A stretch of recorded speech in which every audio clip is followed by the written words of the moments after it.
अस्सलाम वालेकुम dear student. जैसा कि आप लोगों ने 9th क्लास में मोशन का चैप्टर पढ़ा था जिसमें आपने डिफरेंट काइंड्स ऑफ मोशन को भी स्टडी किया था, उसी तरह एक डेफिनेशन आप लोगों ने उधर स्टडी की थी जिसको हम लोग वाइब्रेटरी मोशन कहते हैं। तो आज मैं 10th क्लास की फिजिक्स को स्टार्ट करने जा रहा हूं जिसका फर्स्ट चैप्टर है simple harmonic motion and waves. इसमें हम स्पेशल टाइप की एक मोशन के मुताबिक पढ़ेंगे जिसको सिंपल हार्मोनिक मोशन कहते हैं। लेकिन सिंपल हार्मोनिक मोशन को अंडरस्टैंड करने से पहले हमें वाइब्रेटरी मोशन को समझना पड़ेगा।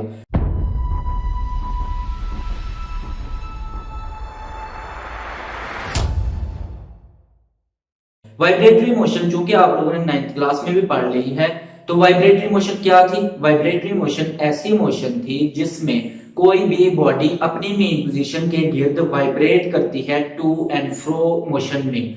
अगर फॉर एग्जांपल मैं इस मार्कर की बात करता हूं तो ये इस वक्त इसकी मेन पोजीशन है।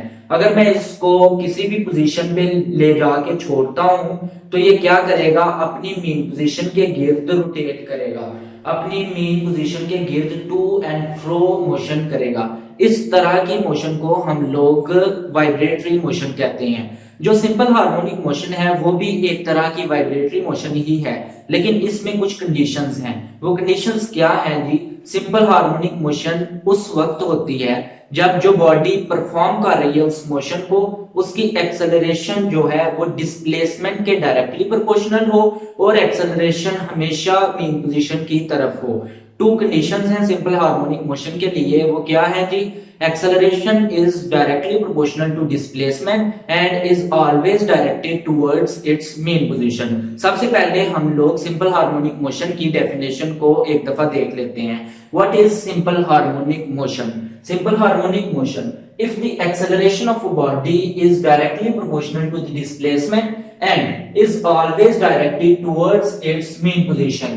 अगर किसी भी बॉडी की एक्सेलरेशन जो है वो डिस्प्लेसमेंट के डायरेक्टली प्रोपोर्शनल हो और हमेशा हमेशा मेन पोजीशन की तरफ डायरेक्टेड हो तो ऐसी मोशन को हम लोग सिंपल हार्मोनिक मोशन कहते हैं। इस चैप्टर में आप लोगों ने सिंपल हार्मोनिक मोशन की मुख्तलिफ एग्जांपल्स भी पढ़नी है जो कि आप लोगों को मैं अपने नेक्स्ट लेक्चर्स में एक्सप्लेन करूंगा इंशाल्लाह। तो स्टूडेंट्स, सबसे पहले हम लोग आज सिंपल हार्मोनिक मोशन की फर्स्ट जो एग्जांपल है वो देखते हैं। फर्स्ट एग्जांपल है इसकी motion of a mass spring system.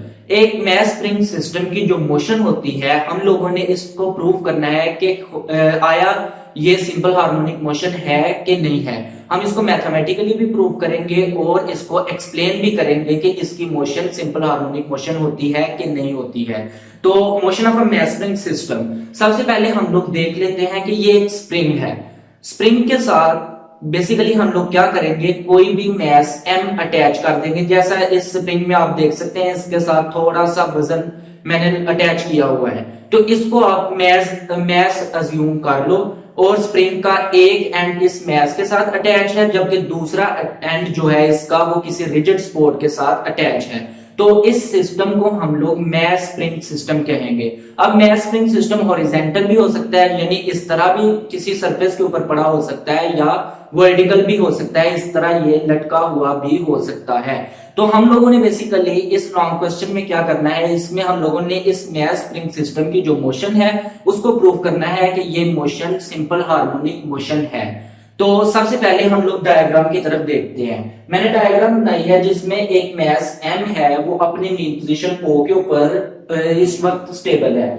Spring जो है उसका एक एंड हमने मैस m के साथ अटैच किया हुआ है जबकि स्प्रिंग का दूसरा जो एंड है उसको हम लोगों ने किसी रिजिड सपोर्ट के साथ अटैच किया हुआ है। जो ही मैं इस मैस को इसकी पोजीशन O से डिस्प्लेस करता हुआ किसी पोजीशन B के ऊपर लेके जाता हूं और D के ऊपर ले जाने के बाद मैं इसको जो ही छोड़ूंगा तो इस स्प्रिंग के अंदर एक एनर्जी स्टोर हो चुकी है जो कि आप लोगों ने 9th क्लास में भी पढ़ी थी, जिसको हम लोग इलास्टिक पोटेंशियल एनर्जी कहते हैं। इस स्प्रिंग के अंदर इलास्टिक पोटेंशियल एनर्जी स्टोर्ड है।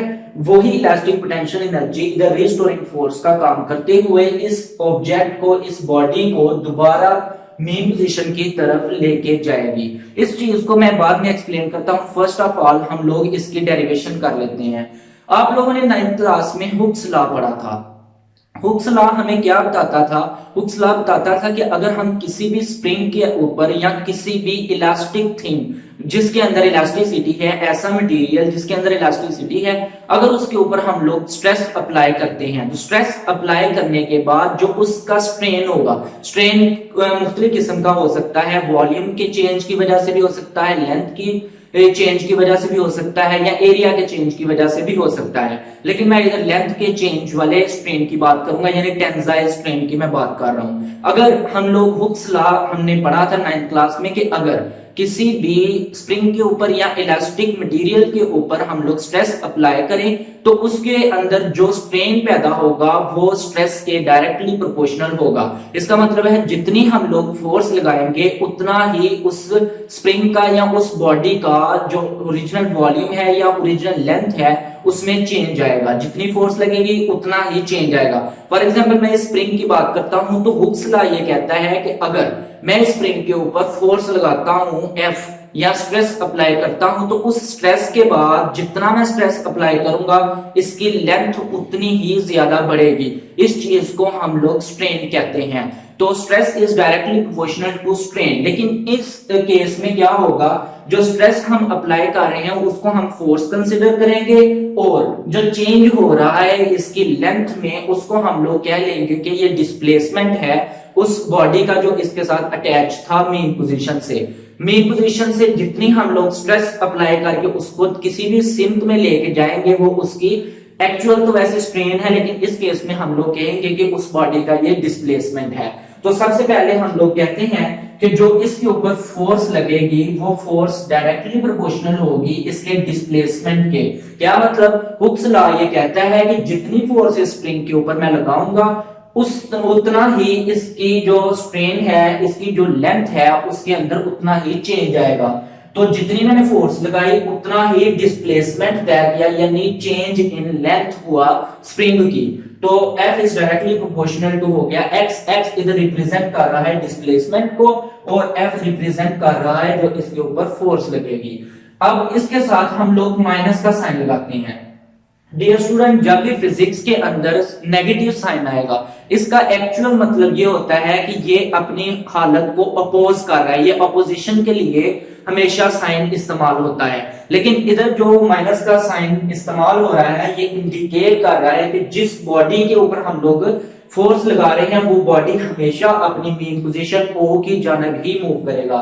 ये बेसिकली जो नेगेटिव साइन है फिजिक्स में डायरेक्शन को शो करने के लिए हम लोग यूज करते हैं। तो इधर भी नेगेटिव साइन डायरेक्शन को शो कर रहा है कि जो फोर्स लग रही है वो डायरेक्टली प्रोपोर्शनल है डिस्प्लेसमेंट के और वो हमेशा डायरेक्टेड है अपनी मेन पोजीशन की तरफ। आप लोगों ने मैथमेटिकल मेथड में पढ़ा होगा कि जब भी प्रोपोर्शनैलिटी आ जाती है तो उस प्रोपोर्शनैलिटी को हम लोग जब खत्म करते हैं उसकी जगह इक्वल का साइन लगाते हैं तो साथ एक प्रोपोर्शनैलिटी कांस्टेंट भी आता है। सिमिलरली इधर भी प्रोपोर्शनैलिटी कांस्टेंट आएगा। जैसे कि फोर्स, इधर मैं प्रोपोर्शनैलिटी को खत्म करके इक्वल का साइन लगाऊंगा तो इसके साथ एक कांस्टेंट आएगा। इधर जो कांस्टेंट आ रहा है वो k आ रहा है। मुख्तलिफ इक्वेशंस में मुख्तलिफ कांस्टेंट होता है, लेकिन इस इक्वेशन में जो कांस्टेंट है उसको हम लोग k कहेंगे और k स्प्रिंग कांस्टेंट है, k इंटू माइनस एक्स। तो ये इक्वेशन बन जाएगी F is equal to k into minus x. k क्या है जी? k is the spring constant. Spring constant है। k क्या हमें बताता है, जो स्प्रिंग है जिसके ऊपर हम लोग फोर्स अप्लाई कर रहे हैं वो कितना सख्त है या कितना नर्म है, ये हमें k की वैल्यू बताती है। फॉर एग्जांपल मैं स्प्रिंग की अगर बात करूं तो इस स्प्रिंग की जो इस वक्त लचक है वो बहुत ज्यादा है, मेरा ख्याल है बहुत ज्यादा है। अगर इससे सॉफ्ट स्प्रिंग आप लेंगे तो उसकी वैल्यू k की जो होगी वो कम होगी। अगर इस स्प्रिंग से हार्ड स्प्रिंग इस्तेमाल करेंगे तो k की वैल्यू ज्यादा होगी। तो k की डेफिनेशन क्या होगी? k is the measure of stiffness और सॉफ्टनेस ऑफ अ स्प्रिंग। किसी भी स्प्रिंग की जो स्टिफनेस है या सॉफ्टनेस है उसकी जो वैल्यू होती है वो हमें k इंडिकेट करता है। अगर मैंने k की वैल्यू फाइंड करनी है तो उसके लिए फार्मूला हमारा बनेगा k is equal to x equal की दूसरी साइड पे आएगा तो इधर मल्टीप्लाई हो रहा था तो इक्वल की दूसरी साइड पे आके ये डिवाइड हो जाएगा। तो k की वैल्यू हमारे पास आएगी f डिवाइडेड बाय x। इधर हमें नेगेटिव साइन लगाने की जरूरत नहीं है, क्योंकि नेगेटिव साइन बेसिकली डायरेक्शन को शो कर रहा था, तो कांस्टेंट की हम लोगों ने डायरेक्शन नहीं बतानी। ये तो हम लोग के की वैल्यू फाइंड करने के लिए इस्तेमाल कर सकते हैं। अब आप लोगों ने 9th क्लास में न्यूटन का सेकंड लॉ ऑफ मोशन पढ़ा था, जिसमें आप लोगों ने पढ़ा था कि जो फोर्स है वो इक्वल होती है product of mass and acceleration के। जो फोर्स किसी भी बॉडी पे अप्लाई हो रही है वो उसकी मास और एक्सेलरेशन के डायरेक्टली प्रोपोर्शनल होती है। तो इसी फोर्स की वैल्यू मैं इस इक्वेशन में पुट करूंगा, जिसको मैं 1 का नाम दे देता हूं। इक्वेशन 1 में अगर मैं फोर्स की वैल्यू पुट करता हूं तो ये इक्वेशन बनेगी ma is equal to k into minus x. अगर मैं इधर से एक्सेलरेशन की वैल्यू निकालना चाहूं तो मास इस साइड पे इसके साथ मल्टीप्लाई हो रहा है, तो इक्वल की दूसरी साइड पे जाके ये मास डिवाइड हो जाएगा। तो acceleration is equal to k divided by m into minus x. अब इधर बात करते हैं k की और m की। इस इक्वेशन में a रिप्रेजेंट कर रही है एक्सेलरेशन को, k स्प्रिंग कांस्टेंट k को, m मास को और x डिस्प्लेसमेंट को। तो इस इक्वेशन में जो k है ये कांस्टेंट है और मास भी कांस्टेंट है। क्यों? क्योंकि अगर हम इस बॉडी को इस स्प्रिंग के साथ जो बॉडी अटैच है इसको मूव करवाते हैं तो मूव करने के बाद इसका मास चेंज नहीं होगा। तो मास भी कांस्टेंट है और k भी कांस्टेंट है, तो दोनों कांस्टेंट अगर मिलकर इक्वल के साथ प्रोपोर्शनैलिटी बना देते हैं तो ये इक्वेशन कुछ इस तरह बन जाएगी, acceleration is directly proportional to minus into x। इधर k और m इक्वल की जगह मैंने प्रोपोर्शनैलिटी लगा दी, तो एक्सेलरेशन इज डायरेक्टली प्रोपोर्शनल हो गया डिस्प्लेसमेंट के। यही हमारा रिक्वायर्ड प्रूफ था जो हम लोगों ने प्रूफ करना था।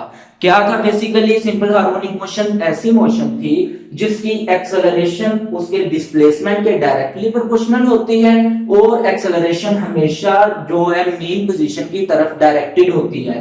तो हम लोगों ने प्रूव किया है acceleration is directly proportional to displacement and it is always directed towards its mean position। और माइनस साइन ये इंडिकेट कर रहा है कि ये हमेशा अपनी मीन पोजीशन की तरफ ही डायरेक्टेड होगी। तो ये तो हो गया मैथमेटिकली इसका प्रूफ। अब मैं उसको थोड़ा सा एक्सप्लेन कर देता हूं।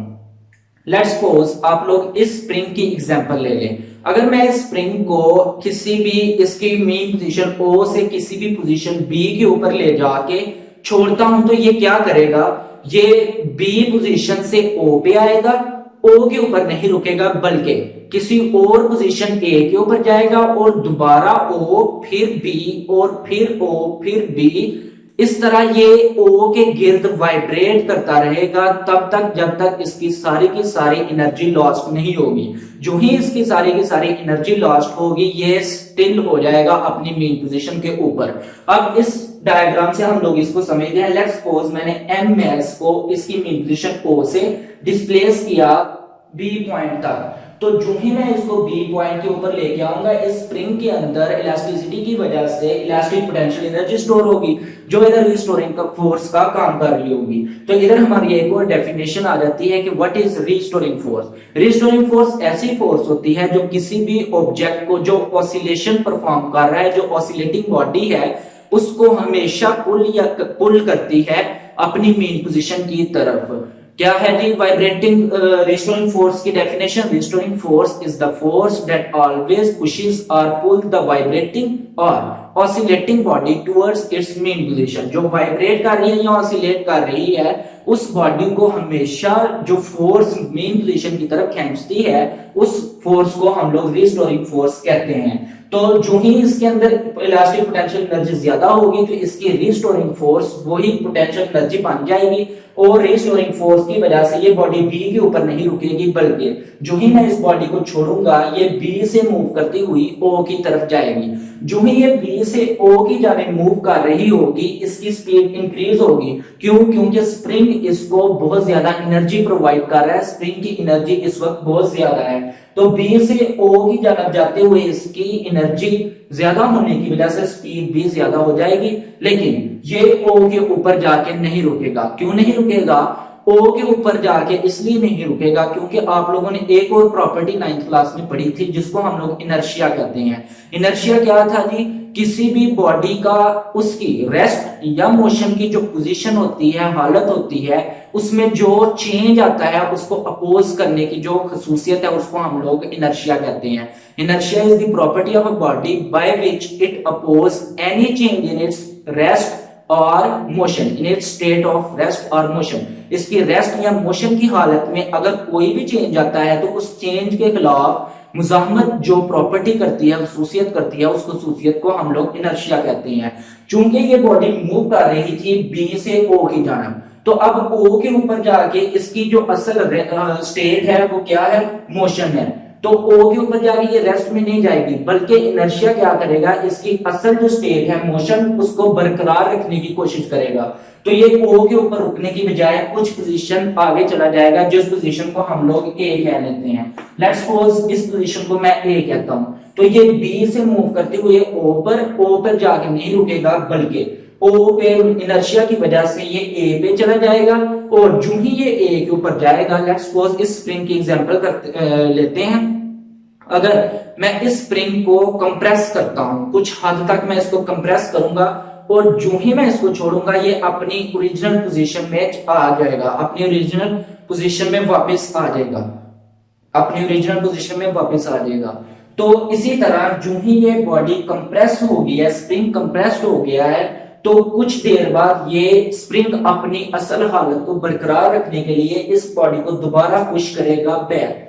जो ही ये बॉडी बैक मूव करेगी तो ये फिर पोजीशन ओ के ऊपर आएगी, लेकिन ओ के ऊपर फिर से नहीं रुकेगी। क्यों नहीं रुकेगी?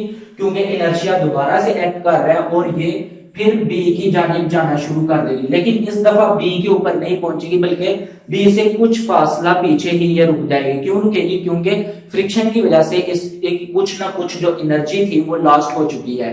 तो इसी तरह ये ओ से बी पे, फिर बी से ओ पे, ओ से ए पे, ए से ओ से बी, इस तरह ये अपनी मोशन को ऑसिलेट करती रहेगी, टू एंड फ्रो मोशन ये करती रहेगी। इसी तरह ये मूव करती रहेगी from one point two another point, तब तक ये इस तरह टू एंड फ्रो मोशन करेगी अपनी मेन पोजीशन के गिर्द, जब तक इसकी सारी की सारी एनर्जी फ्रिक्शन की वजह से लॉस्ट नहीं हो चुकी होगी। उम्मीद है कि आप लोगों को इस लेक्चर की समझ आ चुकी होगी। तो आप लोगों ने इस लॉन्ग क्वेश्चन को तैयार करना है, और इसके रिलेटेड अगर आपको कोई भी क्वेश्चन हो तो आप मुझे कमेंट में पूछ सकते हैं, या इसके अलावा हमारी वेबसाइट के ऊपर जाकर आप हमें ऑनलाइन चैट के थ्रू, चैट बूट उधर मैंने बनाया हुआ है, उसके थ्रू आप लोग मुझे कांटेक्ट कर सकते हैं। इसके अलावा आप लोग हमारी वेबसाइट को विजिट जरूर करें, क्योंकि मैंने उधर इसी लेक्चर के रिलेटेड या जो भी हमारा लेक्चर होगा उसके रिलेटेड क्विज भी छोड़ा होगा। उस क्विज को आपने देने की कोशिश करनी है। एमसीक्यूज टाइप क्वेश्चन होंगे, आप लोगों ने इस लेक्चर को प्रिपेयर करके वो एमसीक्यू सॉल्व करने हैं। उम्मीद आप लोगों को समझ आ चुकी होगी। लास्ट में मैं आपको एक क्वेश्चन देना चाह रहा हूँ। क्वेश्चन ये है कि आप लोगों ने मुझे ये बताना है कि जब ये बॉडी ओ से बी, बी से ओ और ओ से ए पे जाती है, यानी टू एंड फ्रो मोशन कर रही होती है, तो उस वक्त एक पोजीशन से दूसरी पोजीशन पे जाते हुए इसकी एक्सेलरेशन इंक्रीज होगी कि डिक्रीज होगी? आप लोगों ने मुझे इसका जवाब जरूर देना है। कोशिश कीजिए मुझे कमेंट में या मेरी वेबसाइट की मदद से मुझे इसका आंसर आप दे दें, और मैं अपनी नेक्स्ट वीडियो में इस चीज को एक्सप्लेन भी करूंगा। इंशाल्लाह हम लोग नेक्स्ट वीडियो में इसकी एग्जाम्पल 2 पढ़ेंगे, बॉल एंड बाउल सिस्टम। अल्लाह हाफिज, अस्सलाम वालेकुम।